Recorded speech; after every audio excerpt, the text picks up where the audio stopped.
Hello bachcho, let's see the question. The question says how many ordered pairs of integers which satisfy the equation 1 by m plus 2 by n is equal to 1 by 2 are possible. So the key concept for this particular problem is the basic knowledge about integers as well as some simplification. तो इसमें कोई अलग से concept नहीं है, आपको integer के बारे में पता होना चाहिए, ऑर्डर्ड पेयर्स क्या होते हैं ये पता होना चाहिए और बेसिक सिंप्लीफिकेशन करके हम सॉल्व कर सकते हैं. सो इंटीजर्स का मतलब ऑलरेडी आपको पता होगा. What are integers? Integers are nothing but जैसे जीरो हो गया, फिर इसके बाद वन हो गया, फिर टू हो गया, ये पॉजिटिव साइड में, नेचुरल नंबर्स होल नंबर्स सारे आ गए उसमें, और फिर निगेटिव साइड में minus one minus two and so on. तो ये सारे इंटीजर्स हैं. ऑर्डर्ड पेयर्स का मतलब यहाँ पे ये है कि m कॉमा n ये एक ऑर्डर्ड पेयर हो गया. This is called an ordered pair. तो ऐसे कितने ऑर्डर्ड पेयर पॉसिबल हैं m और n के वैल्यूज जिसके लिए ये इक्वेशन सेटिस्फाइड है, यही हमें फाइंड आउट करना है. तो ऐसे ऑर्डर्ड पेयर्स हमें फाइंड आउट करने हैं. Alright, so let's begin. So यहाँ पे सिंप्लीफाई करने के लिए हमें सबसे पहले ये गिवन इक्वेशन लिखना होगा. 1 by m plus 2 by n is equal to 1 by 2. अब यहाँ पे हम क्या करेंगे, इस 1 बाई एम को लिख लेंगे 1 बाई 2 माइनस 2 बाई एन, और अगर इसको एलसीएम लेते हैं तो ये बन जाएगा 2n डिनोमिनेटर में, और यहाँ पे ये बन जाएगा n माइनस 4. एक बार इसका रेसिप्रोकल लेते हैं. रेसिप्रोकल लेते ही क्या बन जाएगा, ये बन जाएगा m डिवाइडेड बाई 1 यानी m, और इधर बन जाएगा 2n बाई n माइनस 4. अब इस 2n को मैं कैसे लिख सकता हूँ, n प्लस n भी लिख सकता हूँ. मैं चाहूँ तो माइनस 4 और प्लस 4 भी लिख सकता हूँ, कोई फर्क नहीं पड़ेगा क्योंकि माइनस 4 प्लस 4 आप कैंसिल आउट कर सकते हैं, और यहाँ डिनोमिनेटर में n माइनस 4 ऑलरेडी था. तो m की जगह पे अब क्या लिखा जा सकता है, m इज इक्वल टू, अगर मैं n माइनस 4 को अलग से लिख लूँ, n माइनस 4 एक साथ ले लूँ, और बाकी जो न्यूमरेटर में n प्लस 4 बचता है उसको मैं एक साथ लिख लूँ ब्रैकेट में n प्लस 4, और ये जो डिनोमिनेटर में n माइनस 4 है इसको भी अलग अलग ऐसे लिख लेता हूँ, n माइनस 4 और यहाँ पे भी n माइनस 4. तो इससे क्या हो जाएगा, ये n माइनस 4 कैंसिल हो गया, ये बचेगा 1 plus n plus 4 divided by n minus 4. अब इस इक्वेशन को लेकर के हम लोग थोड़ा सा और मैनिपुलेशन करेंगे and then we can simplify this. So ये equation m is equal to 1 plus n plus 4 by n minus 4, इसमें अब हम क्या करेंगे, इसको लिख लेंगे इस तरीके से, n माइनस 4, एक और बार मैं माइनस 4 लिख रहा हूँ तो मुझे प्लस 4 भी लिखना पड़ेगा, और एक प्लस 4 यहाँ पे पहले से ही है.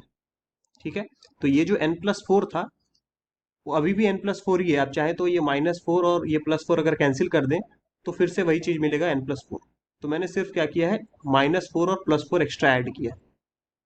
तो ये डिनोमिनेटर तो वैसे ही है n माइनस 4, इसमें फिर से वही काम करेंगे, n माइनस 4 को अलग लिख लेंगे ताकि वो कैंसिल हो जाए. तो ये हो गया n minus 4 by n minus 4, और बाकी 4 प्लस 4 8 हो जाएगा, तो 8 डिवाइडेड बाई n माइनस 4. तो फाइनली ये n माइनस 4 कैंसिल हो गया, और क्या बचेगा 1. तो ये हो जाएगा 1 plus 1 plus 8 by n minus 4, और ये किसका वैल्यू है, ये m का वैल्यू, m का ये वैल्यू है. तो m और n दोनों ही इंटीजर्स होने चाहिए, और ऑर्डर्ड पेयर्स हमें बताने हैं कि कितने पॉसिबल है. तो फाइनली मैं लिख सकता हूँ m is equal to 2 plus 8 by n minus 4. अब यहाँ पे m और n के तो बहुत सारे इंटीजर्स पॉसिबल हैं, बट ये m इंटीजर कब होगा, 2 ऑलरेडी इंटीजर है, तो इंटीजर में क्या ऐड करेंगे तो इंटीजर मिलेगा, कोई इंटीजर ऐड करेंगे तो ही इंटीजर मिल पाएगा. अगर यहाँ पे ये जो सेकेंड टर्म है 8 बाई n माइनस 4, अगर ये कोई फ्रैक्शन हो जाए तो m भी फ्रैक्शन में हो जाएगा, इंटीजर नहीं हो पाएगा. तो इसका मतलब पॉसिबल वैल्यूज अगर देखा जाए n माइनस 4 का, तो वो क्या क्या होगा, पॉसिबल वैल्यूज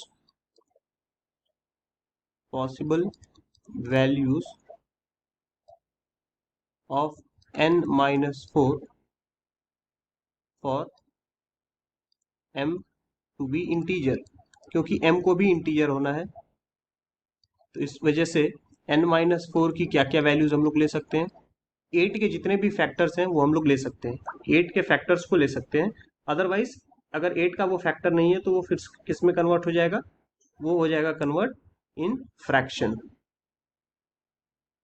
फ्रैक्शन में कन्वर्ट हो जाएगा। तो n-4 की जगह पे मैं लिख सकता हूँ, एक तो 8 आ गया, ठीक है, फिर -8 भी आ सकता है, क्योंकि प्लस माइनस से कोई दिक्कत नहीं, इंटीजर होना चाहिए।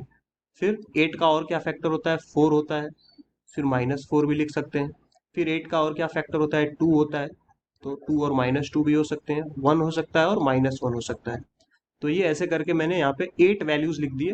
इन सभी वैल्यूज पे अगर आप देखो तो n की वैल्यूज कैलकुलेट कर सकते हो, n के इंटीजर वैल्यूज ही आएंगे, ठीक है, n-4 की इतनी वैल्यूज है, तो n की वैल्यूज भी इंटीजर ही आएंगी, there is no problem.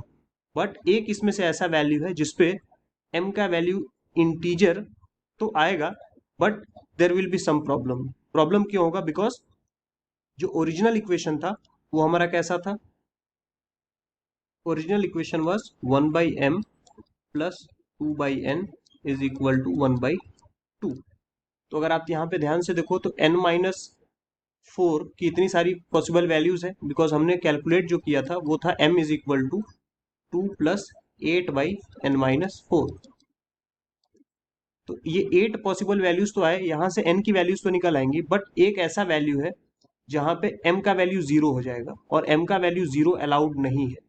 Even यहाँ पे अगर ध्यान से आप देखो तो 2/n है, तो n का वैल्यू भी जीरो अलाउड नहीं है, क्योंकि वो डिनोमिनेटर में है। तो कहाँ पे n जीरो होगा वो आपको ध्यान से देखना होगा। तो ये एक ऐसा वैल्यू है -4, जहाँ पे n का वैल्यू जीरो हो जाएगा, राइट।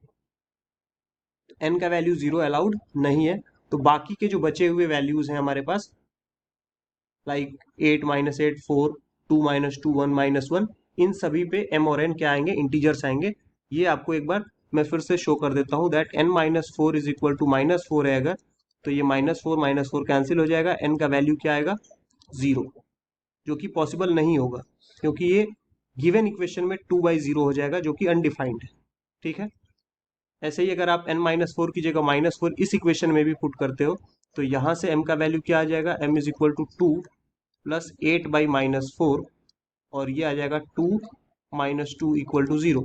यानी इस पर्टिकुलर केस में, -4 के केस में, m का जो वैल्यू है वो भी क्या आ रहा है, जीरो आ रहा है। तो ये अलाउड नहीं है। Other than that the other 7 values are possible. So 7 ordered pairs of mn satisfy the given equation, and these 7 ordered pairs are nothing but integers. So I hope you have understood the explanation. Thank you and best of luck.